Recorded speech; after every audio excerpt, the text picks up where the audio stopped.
تمہارا رب تمہیں اپنی ایک عطا کے ذریعے سے راضی کرے گا۔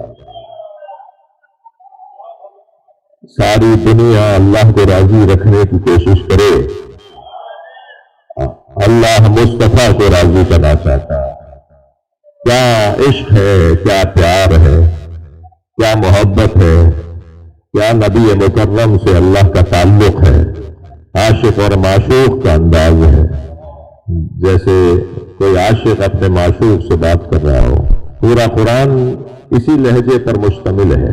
الحمدللہ رب العالمین الرحمن الرحیم مالک یوم الدین، یہ الفاظ وہی کے ہیں مگر کہے کسی اور نے۔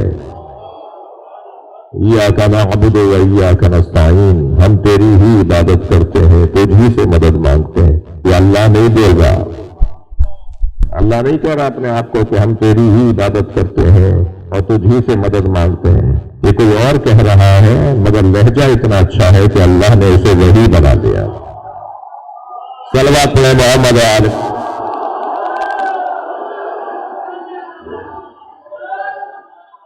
اہدنا الصراط المستقیم، ہمیں سیدھے رستے پر قائم رکھ۔ یہ کوئی اللہ کو سیدھا رستہ چاہیے؟ اللہ سیدھے رستے پر قائم رہنا چاہتا ہے۔ صراط الذین انعمت علیہم، ان کا رستہ جن پر تو نے اپنی نعمتوں کو نازل کیا، ان کا رستہ نہیں چاہیے جن پہ تو غضبناک ہوا۔ یہ الفاظ اللہ کا کلام اور یہ پیغام کسی اور کا ہے۔ السلام علیہ یوم ولدت، میرے روز ولادت پر سلام ہو۔ اللہ نہیں کہہ رہا ہے مگر قرآن ہے، وہی ہے مگر پیغام کسی اور کا ہے۔ السلام علیہ یوم ولدت، میرے روز ولادت پر سلام۔ یوم اموت، میرے روز رحلت پر سلام۔ اللہ کے یہاں ولادت کا عنوان ہی نہیں ہے، اللہ کے یہاں رحلت کا معاملہ ہی نہیں ہے۔ یہ پھر کس کی ولادت ہو رہی ہے؟ اور وہ دن بھی جس دن ولادت ہوئی ہے اس دن پر سلام، جس دن رحلت ہوگی اس دن پر سلام۔ یوم ابعث حیا، اور جس دن دوبارہ زندہ اٹھایا جاؤں گا اس دن پر سلام۔ تو یہ کوئی اور کہہ رہا ہے مگر اللہ کو اتنا اچھا لگا کہ اللہ نے اسے قرآن بنا دیا۔ قرآن مجید میں یہ مثالیں ایک نہیں دسیوں مثالیں ہیں کہ کہا کسی اور نے ہے مگر اللہ نے کہا میں کہہ رہا ہوں۔ کسی اور کا کلام اللہ اپنا کہہ کر نازل کرے، یہ اس بولنے والے کی عظمت ہے۔ یہ بول کون رہا ہے؟ اسی طرح اس لہجے کو بھی آپ محسوس کریں، وَلَسَوْفَ يُعْطِيكَ رَبُّكَ فَتَرْضَىٰ، بہت جلد تمہارا رب تمہیں اپنی ایک عطا کے ذریعے راضی کرے گا۔ کسے راضی کر رہا ہے؟ کسے راضی کرنا چاہتا ہے؟ نبی کو اللہ راضی کرنا چاہتا ہے۔ سرکار سوچتے تھے کہ 1,23,999 نبیوں کی محنتیں کیسے بچیں گی، اور سارے نبیوں کی محنتیں ایک طرف اور اکیلے مجھ مصطفیٰ کی زحمتیں ایک طرف، تو 1,24,000 نبیوں کی محنتیں بچیں گی کیسے؟ اللہ نے ساری محنتوں کے تحفظ کو فاطمہ بنا دیا۔ صلوات پڑھیں محمد وآل محمد۔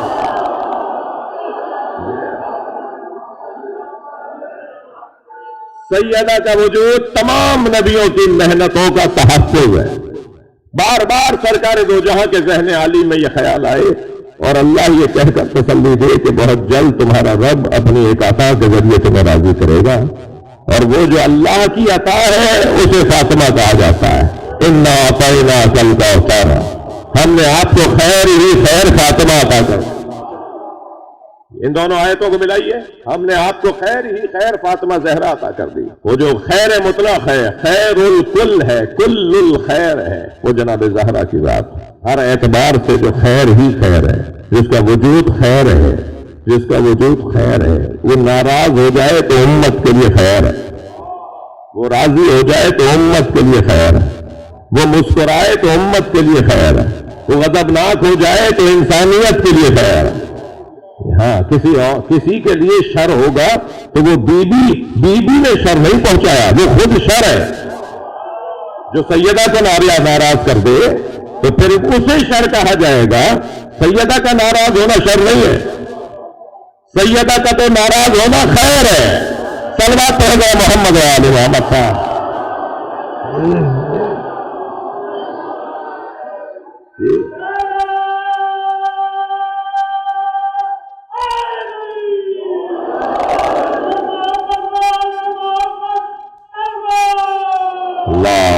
صل علی محمد وآل محمد.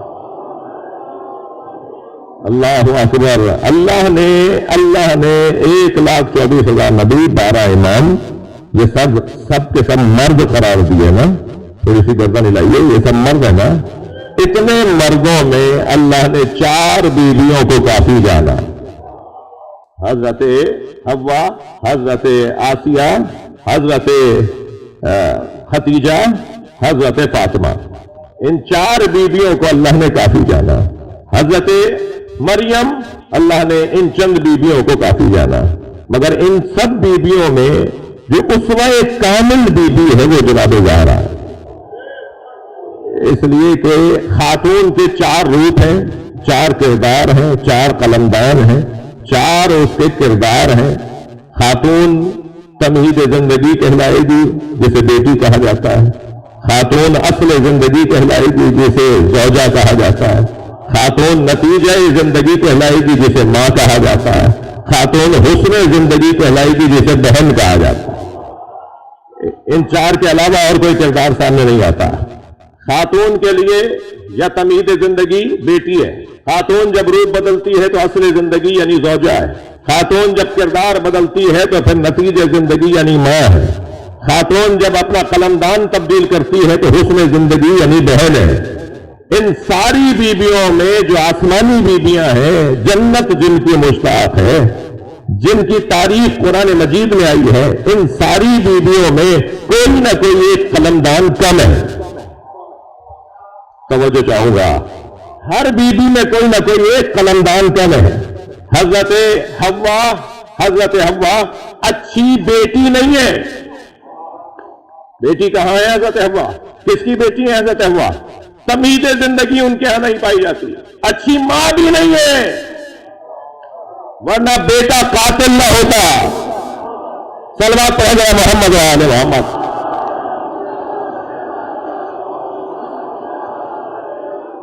حضرت حوا کے ہاں 2 قلمدان ہیں ہی نہیں. حضرت مریم کے ہاں، حضرت مریم اصل زندگی نہیں ہے ان کے ہاں، یعنی زوجہ ہی نہیں ہے. جو خاتون زوجہ نہ ہو وہ زوجاؤں کے لیے کیسے نمونہ عمل بنے گی؟ تو وہاں ایک چیز ہے ہی نہیں جو نمونہ عمل قرار پائے. واحد ذات جناب زہرا کی ہے جو ہر اعتبار سے نمونہ عمل ہے. وہ بیٹیوں کے لیے ایسی نمونہ عمل کہ جو بیٹی مصطفیٰ کی بیٹی ہو اور جس کے آنے پہ سرکار کھڑے ہو جاتے ہوں اور جسے دیکھ کر سرکار فرماتے ہوں کہ میں فاطمہ کو دیکھ کر تبلیغ دین میں حوصلہ پاتا ہوں. مجھے ہمت ملتی ہے جب میں فاطمہ کو دیکھتا ہوں، مجھے حوصلہ ملتا ہے جب میں سیدہ کو دیکھتا ہوں. تمہید زندگی نبی کے لیے، اصل زندگی علی کے لیے، جس کی زوجہ فاطمہ ہو. میں توجہ چاہوں گا، لولا علی لما کان لفاطمۃ کف علی وجہ الارض آدم فمن دونہ. صلوات پڑھیں محمد و آل محمد. اگر علی نہ ہوتے تو فاطمہ کا کوئی شوہر نہ ہوتا. اگر علی نہ ہوتے تو فاطمہ کا کوئی شوہر نہ ہوتا، آدم اور آدم کے علاوہ. اچھا، اس حدیث مبارکہ پہ ذرا غور فرمائیں. پہلے تو یہ طے کریں کہ اگر علی نہ ہوتے تو فاطمہ کا کوئی شوہر نہ ہوتا. یہ بی بی فاطمہ کی فضیلت ہے یا مولا علی کی؟ خانہ کعبہ میں آنا علی کی فضیلت ہے یا کعبے کی؟ کعبے کی فضیلت ہے کہ علی وہاں ہے. منبر رسول پر بیٹھنا، صلوات پڑھیں محمد و آل محمد. ممبر رسول پر بیٹھنا یہ ممبر کی فضیلت ہے یا علی کی؟ کیا ہوا بھائی، بات کرو نا. ممبر رسول پر جو مولا علی بیٹھے، یہ مولا علی کا نبی کے ممبر پہ بیٹھنا یہ ممبر کی فضیلت ہے یا مولا علی کی؟ ہاں، اتنی تو معرفت سب کو ہے نا. ایسے تھوڑی مولا علی کی فضیلت بنا دیں گے ممبر پہ بیٹھنا. مولا علی نے ممبر کو ہاتھ مار کے فرمایا تھا، ما ھذہ الآباد انا راکب کتف النبی. یہ لکڑیوں کا ڈھیر کیا ہے، میں نبی کے دوش پہ بیٹھا ہوں. صلوات پڑھیں محمد و آل محمد.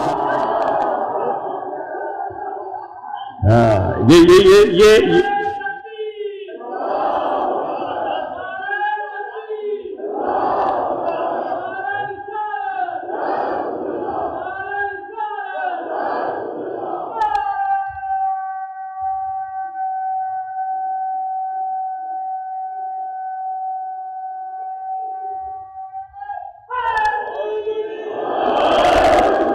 ایسا ہی ہے نہیں، مولا علی کا خلیفہ ہونا یہ علی کی فضیلت ہے یا خلافت کی؟ خلافت. علی کی کیا فضیلت ہے کہ علی خلیفہ ہوئے؟ خلافت کو صاحب اور مالک اور وارث ملا ہے، یہ خلافت کی فضیلت ہے.